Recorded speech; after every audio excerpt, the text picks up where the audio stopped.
Well, what an impressive victory, Ole Miss beating Tulane in the first round of the playoffs. But who deserves most of the credit? We're going to get into that on today's show. A reminder, though, hit that subscribe button. If you like our show, appreciate you watching, but hit the subscribe button. That'll help us grow and continue to keep this podcast free. Also, thanks to our today's sponsor, Strong Coffee. Receive 25% off using the link which is provided below right here. Well, Ole Miss, as expected, blew out Tulane again, as they did in the early season. And it was expected. Coaching staff was pretty much intact, minus Lane Kiffin. The narrative after the game was, look how great they were. They didn't miss Lane Kiffin. Well, against Tulane, that's probably the case. And quite frankly, the way this team is set up and the way the program is set up, look, who's to say they can't give Georgia a run for their money? We'll see that next game. But I think it's pretty rich, and it tells kind of how people take things personally, and I understand why they do. They want to discredit the work of some because they don't like maybe something else that they did. And I learned that a long time ago when I was a young scout and a young coach.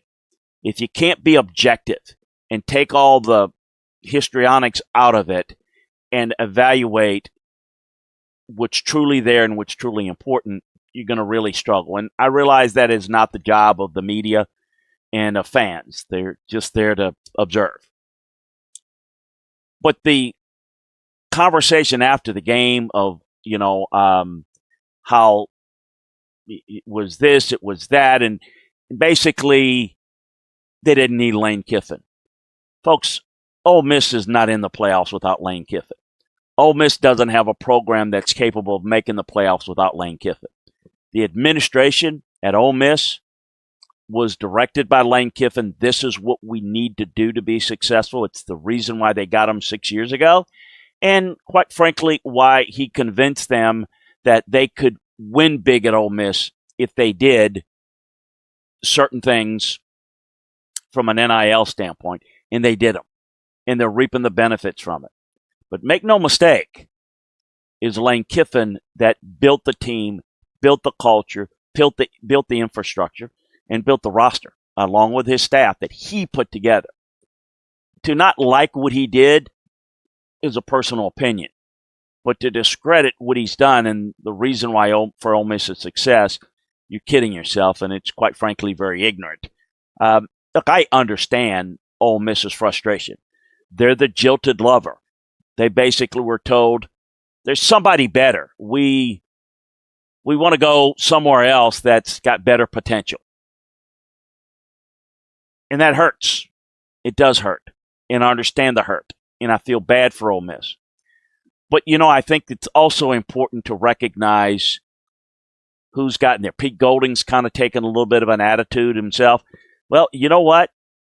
It's Lane Kiffin that reached out to Pete Golding after Nick Saban fired him from Alabama, meaning Pete Golding. And yes, he did fire him because of being an ineffective defensive coordinator at Alabama.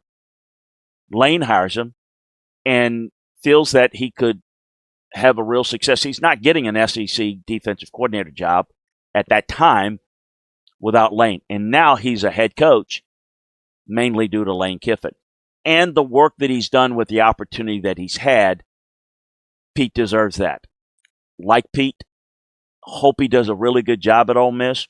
But the reality is, all the talk about, well, we're better off with Pete Golding.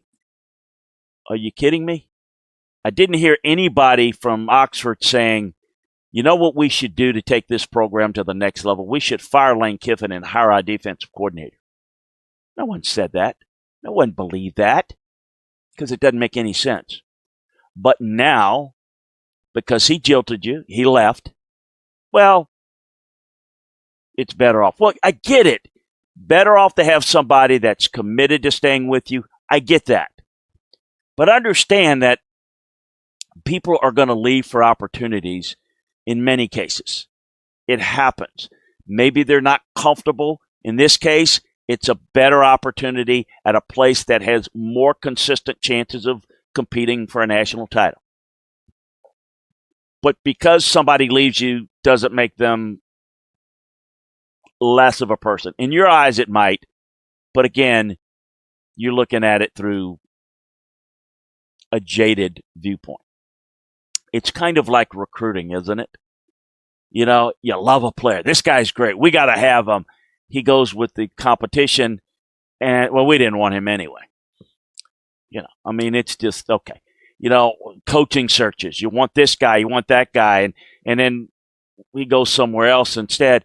Well, we didn't want him anyway. Look, it may work out very well for Ole Miss. Pete Golding may want to stay there forever, and he might have great success. But I would bet that if he had an opportunity to go to LSU as a head coach, Pete being from Louisiana, having his wife, family from there, probably would do the same thing. Now, not everyone would leave their team heading into the playoffs. I get that. I think we saw coaches, Kurt Cignetti could have absolutely had the Penn State job in the first week of that opening. He elected to stay at Indiana, stay with his team. That's great. I love that. That's great for him. If he had decided that, look, I'm a Pennsylvania guy, grew up around Pittsburgh, understand the culture and the tradition of Penn State, I'm 64. I'm never going to have this opportunity again, more than likely. I want to take that job. That would be highly criticized by folks in Indiana and around the country. I get that. I understand it. But it is a personal decision. It's something that you have to determine for yourself. We've got players that leave anytime they want, mostly. It's changed a little bit, thankfully, for the rules. But players can leave. Assistants can leave. Head coaches can leave. It may not be fun, particularly if you're on the wrong end of it. But if you're on the right end of it, taste goes down a little bit better, doesn't it? Look, it is what it is. Ole Miss go on a big run. It's been put into place for you. The program is great shape.